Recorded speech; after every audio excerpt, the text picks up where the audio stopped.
پیارے دوستو، حضرت ابو موسیٰ اشعری رضی اللہ تعالیٰ عنہ سے روایت ہے کہ نبی کریم صلی اللہ علیہ وسلم نے فرمایا، اللہ تعالیٰ نے آدم علیہ السلام کو تمام زمین سے جمع کی گئی مٹھی بھر خاک سے پیدا فرمایا۔ آدم علیہ السلام کی اولاد بھی اسی طرح کی مٹی کے مطابق پیدا ہوئے۔ ان میں سفید فام بھی ہے، سرخ بھی ہیں اور سیاہ فام بھی ہیں، اور ان کے درمیانی رنگوں کے بھی ہیں۔ اسی طرح نیک، بد، نرم خو اور سخت طبیعت اور درمیانی طبیعت والے۔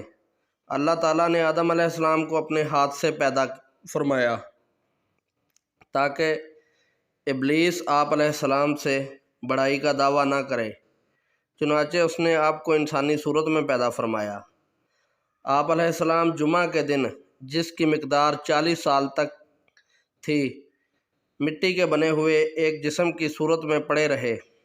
فرشتے پاس سے گزرتے تو اس جسم کو دیکھ کر ڈر جاتے۔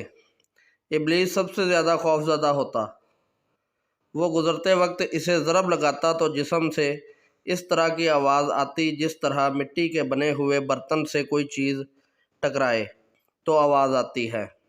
اس لیے جب وہ کہتا تھا، ٹھیکری کی طرح بجنے والی مٹی، تو کہتا، تجھے کسی خاص مقصد سے پیدا کیا گیا ہے۔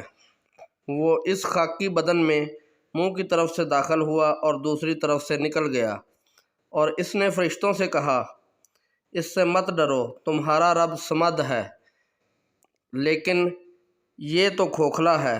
اگر مجھے اس پر قابو دیا گیا تو اسے ضرور تباہ کر دوں گا۔